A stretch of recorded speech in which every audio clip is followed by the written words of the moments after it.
Hello बच्चों। तो आज जो हम वीडियो बनाने वाले हैं वो एनआईएस मतलब ओपन स्कूलिंग वाले बच्चों के लिए जो ओपन से 10th क्लास कर रहे हैं। तो देखिए हमारी वीडियो में हम जो मैथ का सैंपल पेपर है जो एनआईएस वालों ने अपनी ऑफिशियल वेबसाइट पे अपलोड करा है, हम उसके सोल्यूशन करने वाले वन बाय वन। मुझे पता है आप लोगों को शायद मिल नहीं रहे होंगे, तो हमारी वीडियो में आपको मैथ के सोल्यूशन मिल जाएंगे, सारे इंपॉर्टेंट सोल्यूशन मिल जाएंगे। एंड बाकी जैसे कि मेरी पुरानी वीडियोस में मैंने इंपॉर्टेंट क्वेश्चन में बताते चल रहा हूँ, हर चैप्टर का आप लोगों के लिए इंट्रोडक्शन भी दे रहा हूँ, इंपॉर्टेंट क्वेश्चन भी करा रहा हूँ ताकि आप लोग पेपर में पास के साथ साथ अच्छे नंबर भी ला सके। ठीक है, तो होपफुली आप लोग कंटिन्यूसली हमारी वीडियो देखते होंगे, चैनल को सब्सक्राइब कर रखा होगा। मैं इतनी उम्मीद रखता हूँ आप लोगों से, बाकी नहीं कर रहा तो अभी कर लीजिए। अब देखिए ऊपर यहाँ पे एक क्वेश्चन तो लिखा हुआ है, और भी क्वेश्चन मैं कराने वाला हूँ अपने इस वीडियो में। तो पहले हम फर्स्ट क्वेश्चन से स्टार्ट करेंगे। एंड ध्यान रहे बच्चों, ये वीडियो हिंदी इंग्लिश दोनों मीडियम वाले बच्चों के लिए रहेंगे, तो आराम से आप दोनों, आपके चाहे हिंदी मीडियम इंग्लिश मीडियम, आप देख सकते हो। चलिए बिना टाइम वेस्ट करे सोल्यूशन स्टार्ट करते हैं। तो देखिए पहला क्वेश्चन समझो भाई, पहला क्वेश्चन क्या है, पहले इंग्लिश वालों को पढ़ा देता हूँ। The surface area of a cube, एक सरफेस एरिया दे रखा हमें क्यूब का, हमें वॉल्यूम निकालना है उस क्यूब का। अब हिंदी वाले बच्चे क्यूब को क्या कहने वाले हैं भाई, इसको कहने वाले घन।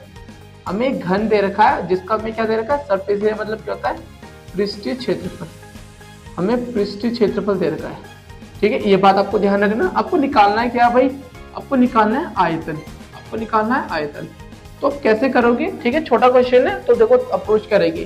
तो पहले मैं आपको बता दूं क्यूब क्या होता है। क्यूब भाई एक ऐसा शेप होता है जिसकी 6 साइड होती है। ठीक है, हमारे पास क्या गिवन, हम पहले इसको लिखेंगे। तो वी हैव, इंग्लिश में हम लिख सकते हैं we have surface area of, short form लिख सकते हो आप लोग, सरफेस एरिया ऑफ क्यूब। ठीक है, surface area of cube. Hindi में लिखोगे आप घन, घन का पृष्ठीय क्षेत्रफल, घन का पृष्ठीय क्षेत्रफल जो कि हमारा 6a²। ठीक है, 6a² हमारा घन का क्यूब, हमें सॉरी घन का पृष्ठीय क्षेत्रफल दे रखा है। अब इसकी वैल्यू क्या है भाई, इसकी वैल्यू हमें दे रखी थी 294। ठीक है, स्कूल टू में 6a² लिख रहा हूँ। यहाँ पे a मतलब क्या है, आप अगर कंफ्यूज हो रहे तो मैं बता देता हूँ। a मतलब हमारे उस क्यूब की साइड हो जाएगी। ठीक है, ऐसे एक क्यूब बनाया हमने जिसकी 6 साइड होती है एंड सारी आपस में इक्वल होती है। तो इसमें ये ए हमारी भुजा हो जाती है, हिंदी मीडियम वाले से भुजा बोलेंगे। ये भुजा है हमारी ए। ठीक है, ये हमारी भुजा है ए। अब आपको करना है क्या, सॉल्व कैसे करोगे। अब देखो ये हमारी एक साइड लेफ्ट हैंड साइड है, ये हमारी राइट हैंड साइड है। तो यहाँ पे 6 मल्टीप्लाई में वहां जाके 6 क्या हो जाएगा, डिवाइड हो जाएगा। तो यहाँ पे हम 6 से इसको डिवाइड कर देंगे। अब आपको काटना आना चाहिए। काटना कहने मतलब आप इसको अगर 6 से भाग करते तो क्या वैल्यू आई, भाग करना आपको आना चाहिए। नहीं आ रहा तो देखो इसे काटना कैसे करेंगे। हम 6 के पाड़े से ऊपर को काटेंगे, यहाँ से स्टार्ट करते हैं। ठीक है, उल्टे हाथ से स्टार्ट करेंगे। तो जैसे 2 तो आता नहीं है, 29, 29 भी नहीं आता। पेपर 6 के पहाड़े में क्या आता भाई, 24 आता, वो भी 4 बारी में। ठीक है, 29 में से 24 चला गया तो कितना बचा, 5, 5 लग गया 4 पर बन गया 54। 54 आता है 9 बारी में, तो ये हमारा आ गया 49। ठीक है, अब यहाँ पे स्क्वायर है बेटा ये। ठीक है, या तो आप लोग ऐसे आइडिया ले सकते हो कि ऐसा कौन सा नंबर जिसका स्क्वायर 49 हो। ठीक है, तो 7 का स्क्वायर 49 होता है। या आप ऐसा कर सकते हो, इस स्क्वायर को दूसरी तरफ पहुंचा दो, दूसरी तरफ पहुंचाओगे तो ये बन जाएगा। ये हो गया हमारा ए की वैल्यू क्या आ गई हमारी 79 सेंटीमीटर। तो ये हमारी भुजा हो गई है क्यूब की। तो आपने फर्स्ट पार्ट कर लिया बच्चों। अब आपको क्या निकालना है, इसका आयतन निकालना है। ठीक है, तो अब क्या निकालना है, वॉल्यूम ऑफ क्यूब। इंग्लिश वाले बच्चे और हिंदी मीडियम वाले बच्चे क्या कहेंगे, घन का आयतन। तो वॉल्यूम ऑफ क्यूब क्या निकालेंगे हम वैसे। ठीक है, ए क्यूब, यहाँ पे ए क्यूब होता है, मैं थोड़ा साइड में कर रहा हूँ। तो यहाँ पे क्या है 7 क्यूब, तो इसका क्यूब निकालेंगे। तो 3 बार मल्टीप्लाई कर लेंगे तो 7 7 49 और इस 7, आप इसे आपस में इंटू कर लो 343। ये बेटा हमारा आंसर आ जाएगा क्यूब का। ठीक है, चलिए अब यहाँ पर अब सेकंड क्वेश्चन था हमारे पास। इंग्लिश में क्या है भाई, एक सर्कुलर डिस्क है हमारे पास जिसका डायमीटर हमारे पास भाई 8 सेंटीमीटर है। अब इसमें से एक स्क्वायर को हम क्या कर रहे हैं, रिमूव कर रहे हैं। मतलब उस स्क्वायर की साइड क्या भाई 1.5 सेंटीमीटर, मतलब 1.5 सेंटीमीटर का हमारा एक स्क्वायर है जो एक सर्कुलर डिस्क में से हम रिमूव कर रहे हैं। Find the area of remaining portion, मतलब कितना हिस्सा बच जाता है। अब हिंदी में अगर हम बात करते हैं तो भाई देखो सर्कुलर मतलब क्या होता है, सर्कुलर डिस्क मतलब आप बोल सकते हैं वृत्ताकार। ठीक है, वृत्ताकार मतलब एक तरह से गोल टाइप होता है, वृत्त बोल सकते हो आप इसे। ठीक है। स्क्वायर मतलब क्या होता है भाई, स्क्वायर मतलब होता है हमारा वर्ग, ठीक है। एक वृत्त हो गया और एक हो गया वर्ग, ठीक है। तो एक वृत्त है तो डायग्राम से बहुत अच्छी से समझ में आ जाएगा आपको। ये एक हमारा वृत्त हो गया गोल सा, ठीक है। वृत्त मतलब एक गोल सी शेप होती है बच्चों, और उसका एक बीच में केंद्र होता है। अब इसकी साइड डायमीटर कितना, डायमीटर क्या होता है, दोनों तरफ की लेंथ यहाँ से लेके यहाँ तक, ये हमारा 8 सेंटीमीटर है। अब इसमें से ना एक स्क्वायर रिमूव कर रहे हो तो कहीं पे बना लो, मैंने यहाँ बना दिया। लेट सपोज ये एक स्क्वायर हो गया, ठीक है। हिंदी में वर्ग कहते हैं। स्क्वायर मतलब क्या होता है, जिसकी चारों भुजाएं बराबर होती है। तो ये हिस्सा जो है ना, ये वाला जो स्क्वायर वाला, ये वाला आप स्क्वायर में से रिमूव कर रहे हो, निकाल रहे हो। तो अब देखो बच कौन सा पार्ट रहा है, मैं ऐसे कर रहा हूँ, शेड कर रहा हूँ। ये बच रहा होगा, ये बच रहा होगा, ये हिस्सा बच रहा होगा, ये हिस्सा बच रहा होगा, ये हिस्सा बच रहा होगा। तो हमें पता है ये निकालना है कि ये जो रिमेनिंग पार्ट बचा ना, उसका एरिया क्या होगा, ठीक है। होपफुली क्वेश्चन समझ में आ गया होगा। एंड लास्ट में यहाँ पे एक चीज मेंशन है, क्या मेंशन है भाई, पाई की वैल्यू क्या रख दी, 3.14। मतलब देखो पाई की दो वैल्यू होती है, पाई की दो वैल्यू होती है। एक तो पाई की वैल्यू होती है 22/7 हिंदी में, ठीक है, 22.7, और एक होती है 3.14। तो 3 पॉइंट आपका एक चार आपका क्या होता है, पॉइंट की दो। तो यहाँ पे पाई की दो वैल्यू होती है। अगर क्वेश्चन नहीं बोलता तो आप हमेशा ये वाली वैल्यू रखते हो, एंड अगर क्वेश्चन बोल दे कि भैया पाई की जगह ये यूज करना है तो ये यूज करेंगे। तो देखो आंसर कैसे निकालेंगे, हम डायरेक्ट फॉर्मूला लिख देते हैं, एरिया ऑफ रिमेनिंग पार्ट, ठीक है। हम सीधा निकालेंगे, कैसे निकलेगा, हिंदी में लिख सकते हो शेष भाग का क्षेत्रफल, ठीक है। ये शेष भाग का क्षेत्रफल हो जाएगा। अब ये बच्चों कैसा निकलेगा, जब हम बड़ी शेप, जो बड़ी शेप क्या हमारी, बड़ी शेप हमारी वृत्त है, मैं हिंदी में लिख रहा हूँ वृत्त का क्षेत्रफल, वृत्त का क्षेत्रफल माइनस, मतलब वृत्त के क्षेत्रफल में से अगर हम वर्ग का क्षेत्रफल माइनस करते हैं, वर्ग का क्षेत्रफल, ठीक है। अब वृत्त का क्षेत्रफल, उम्मीद करता हूँ हम सभी को फॉर्मूला पता होना चाहिए। फॉर्मूला होता है बच्चों पाई आर स्क्वायर, ठीक है। आर माने होता है त्रिज्या, माने रेडियस। और वर्ग का होता है बेटा भुजा गुणा भुजा, मतलब ए स्क्वायर, ए माने साइड मानते हम। अब पाई की वैल्यू जो क्वेश्चन कह रहा है, जो क्वेश्चन ने डिमांड करी है वो रखेंगे 3.14। रेडियस कितनी हो जाएगी भाई, देखो रेडियस होती है हाफ लाइन, ये मतलब एक तरफ की। अब पूरा 8 है तो बेटा 8 का आधा कितना होता है, 4 होता है। तो इसका रेडियस कितनी हो जाएगी, 4 हो जाएगी। अब यहाँ पे रेडियस का स्क्वायर तो हम स्क्वायर कर देंगे, 4 स्क्वायर माइनस ए स्क्वायर। अब हमारे ए क्या आते हैं 1.5, 1.5, यहाँ पर आप 1.5 का स्क्वायर लिख सकते हो। अब देखिए सिंपल बेसिक कैलकुलेशन रहेगी, 4 का स्क्वायर याद होना चाहिए। स्क्वायर मतलब होता है उसी नंबर को उसी से मल्टीप्लाई करना, तो 4 चक 16। 15 का स्क्वायर बेटा पता होना चाहिए 225, ठीक है। और यहाँ पे एक के बाद पॉइंट है तो दो के बाद पॉइंट लग जाएगा। अब इन्हें आपस में इंटू करना है और माइनस करना है 2.25 को, और हमारा आंसर आ जाएगा। मल्टीप्लाई में यहाँ पे कर देता हूँ साइड में, ठीक है।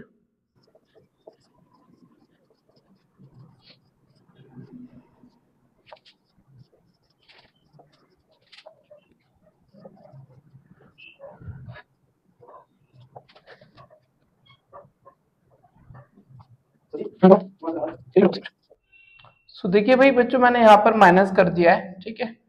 उम्मीद करता हूँ माइनस वगैरह आप कर सकते हो। देखो यहाँ पे हमने मल्टीप्लाई करा है, यहाँ पे आपको दिख रहा होगा कैसे मैंने मल्टीप्लाई करा है। अब मल्टीप्लाई करने के बाद यहाँ पे दो के बाद पॉइंट था तो मैंने दो के बाद पॉइंट लगा दिया।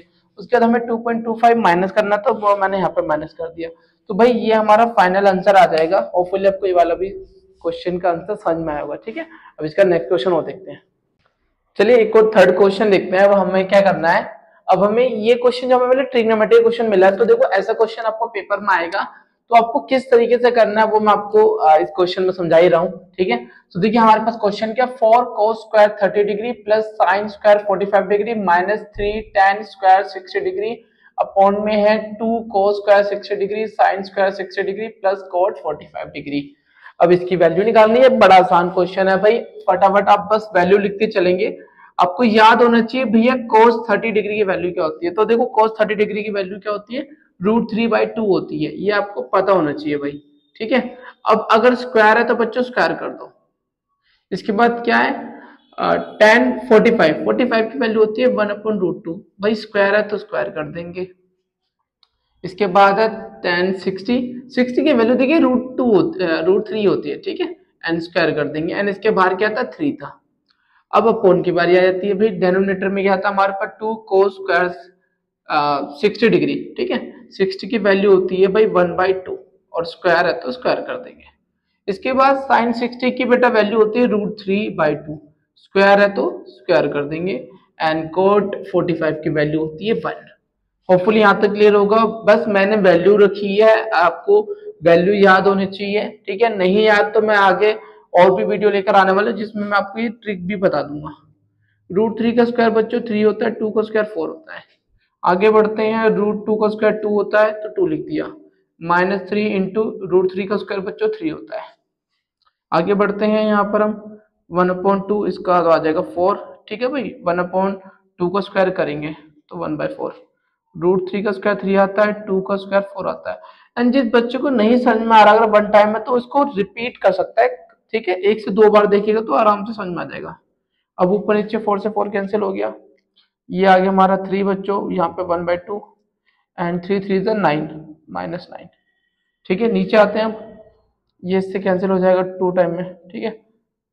1 को 3 से करा 3, नीचे 2 4 8 और +1। यहाँ तक हमारा क्लियर है भाई। बाकी का इधर देखिए आप, ठीक है, यहाँ तक आप देखते रहोगे। अब ऊपर देखिए 3 -9, ठीक है। तो ये हमारा 1/2 आ गया। 9 में से 3 जाएगा 6 आएगा भाई, वो भी माइनस का, क्योंकि 9 बड़ा था तो माइनस का 6 लगेगा। नीचे हम क्रॉस मल्टीप्लाई करके प्लस कर लेंगे, जैसे 8 इससे मल्टीप्लाई हो जाएगा तो हमारा बन जाएगा इधर 8, नीचे अपन में 8। अब सिंपल इसे भी ऊपर क्रॉस मल्टीप्लाई 12 अपन में 2, नीचे 11 अपन में 8, ये हो जाएगा। एंड यहाँ से थोड़ा सा काटेंगे 4। अब ये ऊपर माइनस हो जाएगा भाई, 12 में से 1 गया तो हमारा 11 आएगा माइनस का, ठीक है भाई। एन अपॉन में 1 और फिर 11 और यहाँ पे 4 बचा, क्योंकि हमने 2 से 8 को काट दिया। अब ये 4 ऊपर मल्टीप्लाई हो जाएगा, ये इससे मल्टीप्लाई हो जाएगा, तो हमारा 44 अपॉन में 11 और ये इससे जा रहा है बेटा 4 टाइम में, तो हमारा -4 हमारा आंसर आ जाएगा इस क्वेश्चन का।